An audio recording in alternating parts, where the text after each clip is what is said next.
Hello dear students. देखिए आज का जो हमारा टॉपिक है फेजर डायग्राम के ऊपर है। न्यूमेरिकल प्रॉब्लम में फेजर डायग्राम बहुत यूज़ होने वाला है, इसलिए इस वीडियो को आप पूरा देखिए।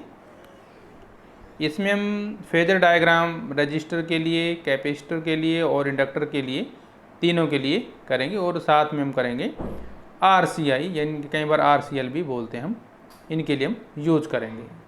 यानी कि रजिस्टर, कैपेसिटर और इंडक्टर तीनों को जब हम एक साथ लेकर चलते हैं तो भी हम इसका यूज करना सीखेंगे, किस तरह से फेजर डायग्राम तैयार किया जाता है और किस तरह से ये बनाया जाता है।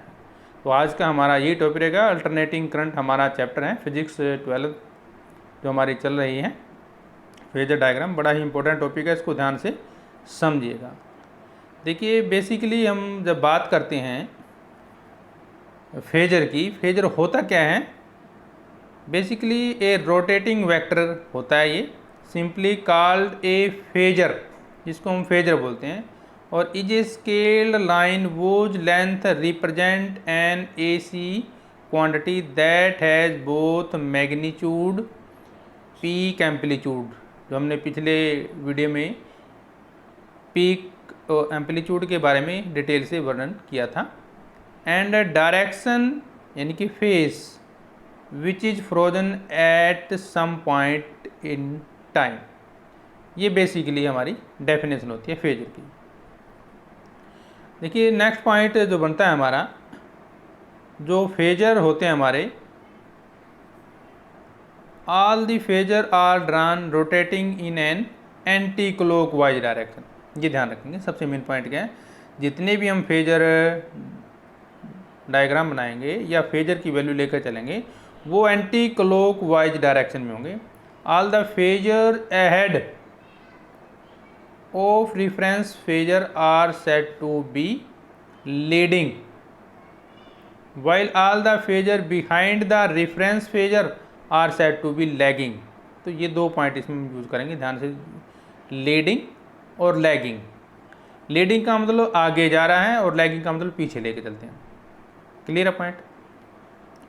Phasor diagram show phase difference, क्या शो करता है ये? फेस डिफरेंस शो करता है।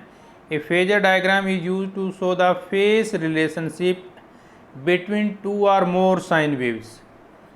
साइन वेव के ऊपर ये काम करता है। साइन वेव दो भी हो सकती हैं या दो से ज़्यादा भी हो सकती हैं। Having the same frequency, frequency क्या होगी? सेम होगी। Imagine that a phasor are rotating in an anti clockwise direction, counter clockwise भी बोलते हैं जिसको डायरेक्शन में। Every phasor in the diagram will have the same angular velocity because they represent the sine wave of the identical frequencies. The length of each phasor arm is directly related to the amplitude of the wave. It represents an angle between the phasor is the same as the angle of the phase difference between the sine waves. Angle हमारा क्या रहेगा? Same. देखिए figure देखिए ध्यान से, total face angle कितना हमारे पास 360 degree बनता है, यहाँ से लेकर के यहाँ तक टोटल कितना बनेगा? 360 का एंगल दिया गया हमारे पास। ये देखिए ध्यान से, ये देखिए। और जब इसका हाफ साइकिल कंप्लीट होता है तो ये कितने का हो जाता है? 180 का यहाँ तक आएगा ना। ठीक है, ये हाफ साइकिल में हम लेके चलते हैं तो कितना आएगा? 180 में। और जब हम इसका 1/4 कर देते हैं तो ये कितना बन जाता है? 90 डिग्री, या π/2 भी हम इसमें लेते हैं कई बार, π/2। और 180 को हम कई बार लेते हैं पाई। ठीक है ना। तो ये हमारे पास बन जाता है। देखिए phase relate a full cycle or period to 360 degree as a reference. देखिए ये आप ये फिगर देखिए ध्यान से, इसमें क्या दिखाया गया है। देखिए ये हमारे पास फेजर वैल्यू दी गई है, एम्पलीट्यूड दिया गया है, -1.5 से +1.5 तक फेजर वैल्यू दी गई है। ठीक है ना। अब देखिए ये हमारा इनिशियल पॉइंट है, 0 पॉइंट है। ठीक है ना। तो यहाँ 1 पॉइंट से ये शुरू होता है हमारे पास और ये इस तरह से जाता है और ये इस तरह से हमारे पास चलता है। तो आपने इसमें क्या नोट किया है? देखिए ये एम्पलीट्यूड बनता है हमारे पास। क्या होता है ये? Amplitude, maximum amplitude. और ये सेम होता है, क्या होता है ये? सेम होता है, एम्पलीट्यूड सेम होता है। तो सबसे पहले हमारे पास कितने पे डिग्री पाया? ये 180 डिग्री दिखा रहा है। देखिए ये 180 दिखा रहा है। ये 360, ये 540 और ये 720, ये अलग अलग दिखाए गए। ये सिंगल साइन वेव का वेव डायग्राम हमारे पास। और इसी जो हमारे पास फेजर डायग्राम होता है वो हमेशा ये देखिए सर्कुलर होता है, और इस तरह से हम लेंगे इसको एंटी क्लॉकवाइज डायरेक्शन में। किस डायरेक्शन में लेंगे? एंटी क्लॉकवाइज डायरेक्शन में इसको लिया जाता है। चलिए हम अब आपको एक फिगर दिखाते हैं, उससे आपको क्लियर हो जाएगा किस तरह से हम इसका फेजर डायग्राम लेकर चलते हैं। चलिए चलते हैं। ये देखिए फेजर डायग्राम का जो सिस्टम होता है हमारे पास किस तरह से बनता है, ये ध्यान से देखिए। ये देखिए हमारे पास जो है वेव मूव कर रही है ना, देखिए इस तरह से फेजर डायग्राम। ये देखिए ये रोटेटिंग एंगल हमारे पास, देखिए ये देखिए ये रोटेट कर रहा है ना, देखिए ये देखिए ये इसकी डायरेक्शन क्या है हमारे पास? Anti clockwise. इस तरह से ये मूवमेंट में है हमारे पास, ठीक है, क्लियर है पॉइंट। और देखिए आप यहाँ पे एंगल भी देख रहे होंगे, साथ साथ जो चेंज हो रहा है फेज चेंज हो रहा है हमारे पास। तो ये इस तरह से रोटेटिंग वेक्टर होता है जो फेजर डायग्राम होता है सिंपली। और जो ये देखिए हमारी ये साइन वेव ली गई हैं, इसमें हमारे पास एक तो हमारे पास रेड कलर की साइन वेव है, और एक ग्रीन कलर की साइन वेव है, और एक ब्लू कलर की साइन वेव ली गई है। तो इस तरह से हम फेजर डायग्राम को रिप्रेजेंट करते हैं। ध्यान से देख लीजिए आप। ये देखिए हमारे पास, क्योंकि अल्टरनेटिंग करंट क्या है? अल्टरनेटिंग करंट का मतलब एक ऐसा करंट जो अपनी डायरेक्शन जो है चेंज करता रहता है, और जिसमें एम्पलीट्यूड जो है मैक्सिमम भी जाता है और मिनिमम भी जाता है। मीन के पॉजिटिव और नेगेटिव। नेगेटिव का मतलब यहाँ पे माइनस से नहीं लेते, बल्कि जो हमारी ये नीचे वाली लाइन होती है एक्स एक्सिस के, तो इसको हम पॉजिटिव डायरेक्शन में आते हैं, और उसको जो ऊपर वाली है उसको पॉजिटिव डायरेक्शन, और जो नीचे वाली वो क्या होती है? हमारी नेगेटिव डायरेक्शन होती है। और देखिए अल्टरनेटिंग करंट हमारे पास इस तरह की कर्व बना रहा है, देखिए ध्यान से देखिए। तो ये होता है हमारे पास एक सिंपली फेजर डायग्राम का सीन है हमारे पास ये। तो ये होता है हमारे पास एम्पलीट्यूड। ये देखिए यहाँ पर हमारा एम्पलीट्यूड दिखाया गया, तो ये लाइन हमारी एम्पलीट्यूड दिखाती है, और ये लाइन क्या दिखाती है? Phase difference. फेज डिफरेंस का मतलब हम क्या ले रहे हैं इसमें? यहाँ पे एंगल से रिप्रेजेंट करते हैं, ठीक है ना। तो ये देखिए फेज चल रहा है हमारे पास एंगल में, तो जिस हिसाब से ये रोटेट कर रहा है इस हिसाब से हमारे पास ये रोटेशन होती है। तो ये हमारे पास क्या हो जाएगा? फेजर डायग्राम हो जाएगा।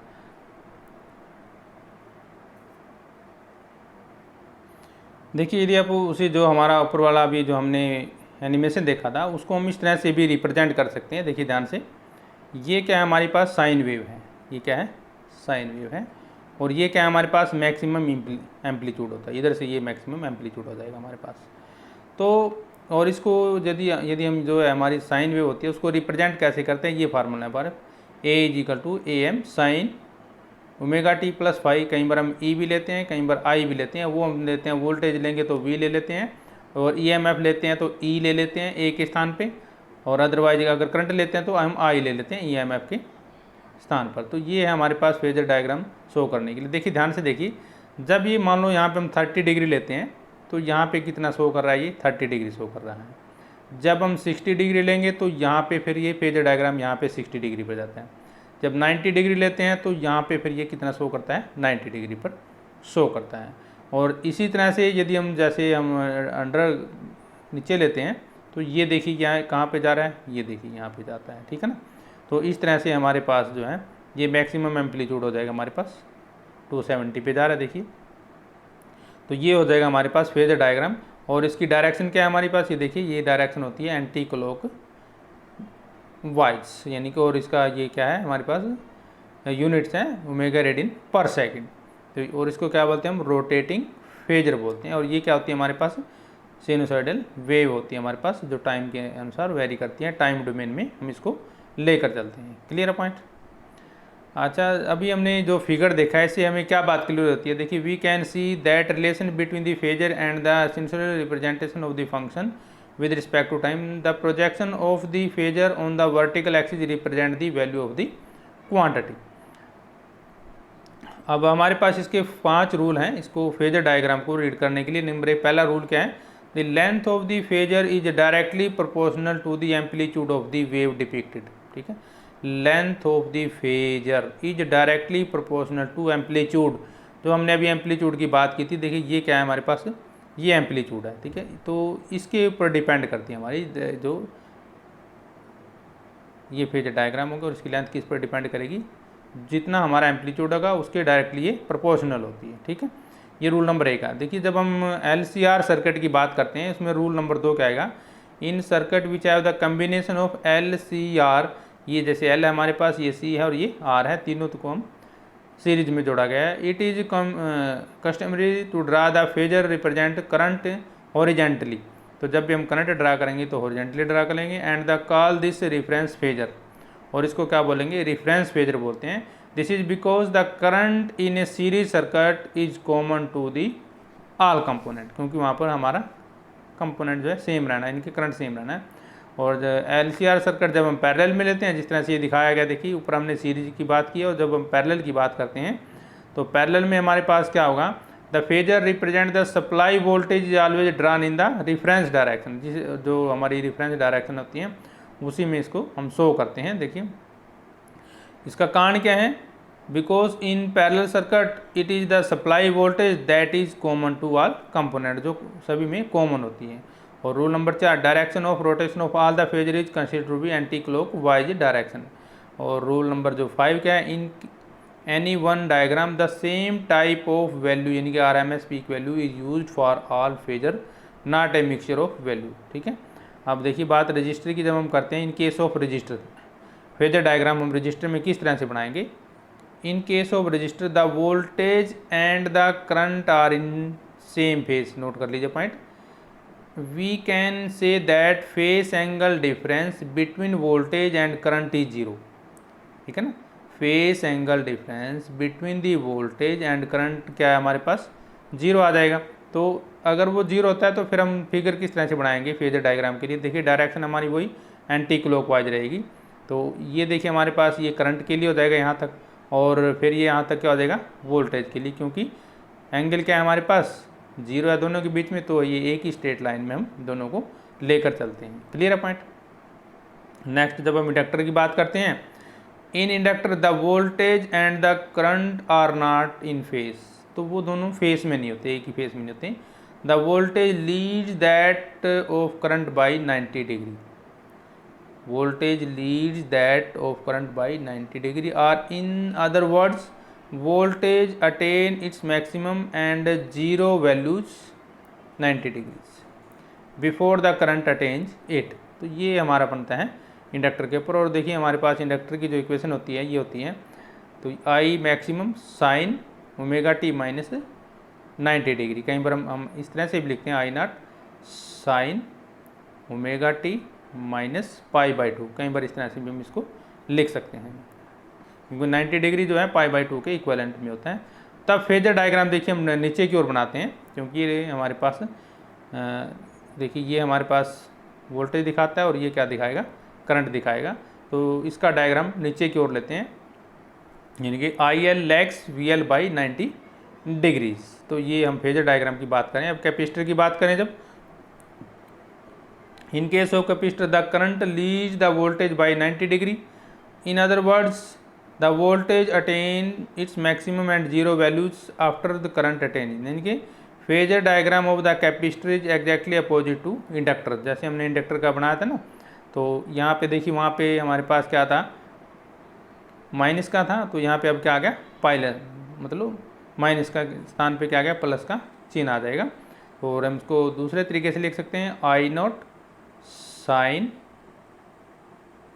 ओमेगा टी माइनस था वहाँ पे, अब क्या रहेगा पाई बाई 2 रहेगा हमारे पास। ये इस तरह से हम लिख सकते हैं। और फेजर डायग्राम अब इसका क्या रहेगा, उसका उल्टा रहेगा। तो फेजर डायग्राम में हम क्या लेंगे, ऊपर लेंगे करंट को, ये देखिए ये करंट ऊपर आ जाएगा ना, यानी कि वर्टिकली आ जाएगा, और ये हॉरिजॉन्टली क्या आ जाएगी हमारे पास वोल्टेज आ जाएगी। और एंगल कितना रहेगा 90 डिग्री, तो ये डायरेक्शन क्या रहेगी वही anti clock wise. For a pure capacitor VC lags IC by 90 degree, or we can say IC leads VC by 90 degree। ये C हम यूज़ करें कैपेसिटर के लिए, C के यहाँ किसके लिए, कैपेसिटर का करंट हो जाएगा, और ये वोल्टेज हो जाएगी कैपेसिटर के लिए। देखिए इसको याद करने का हमारे पास एक सिंपल फार्मूला है, to keep remember phase relationship between the voltage and the current, learn this simple word civil. इसको याद कर लीजिए, ये हमारे बिल्कुल काम आने वाला है। In a capacitor current leads voltage and voltage leads current in inductor, ये लाइन बनती है। इन कैपेसिटर यानी कि C current leads voltage and voltage leads current in inductor. ठीक है, ये देखिए ये पॉइंट बनेगा हमारे पास। सी का मतलब कैपेसिटर, आई का मतलब करंट, वी का मतलब वोल्टेज, फिर आई का मतलब करंट और एल का मतलब इंडक्टर। तो ये लाइन बनती है इन ए कैपेसिटर यानी कि ये कैपेसिटर, ये वाली लाइन। ठीक है, इन ए कैपेसिटर करंट, ये देखिए करंट हो जाएगा, लीड द वोल्टेज, ये वोल्टेज होगी हमारे पास, current lead the voltage and voltage, ये वोल्टेज होगी देखिए, lead the current in inductor. तो ये हमारे पास एक शॉर्टकट फार्मूला है, इसको मेमोराइज करने के लिए इस तरह से आप इसको अच्छे तरीके से याद कर सकते हैं। तो ये था हमारा आज का वीडियो। नेक्स्ट वीडियो के लिए हम जल्दी ही हाजिर होंगे आपके लिए। तब तक हम आपसे लेते हैं इजाज़त। जय हिंद।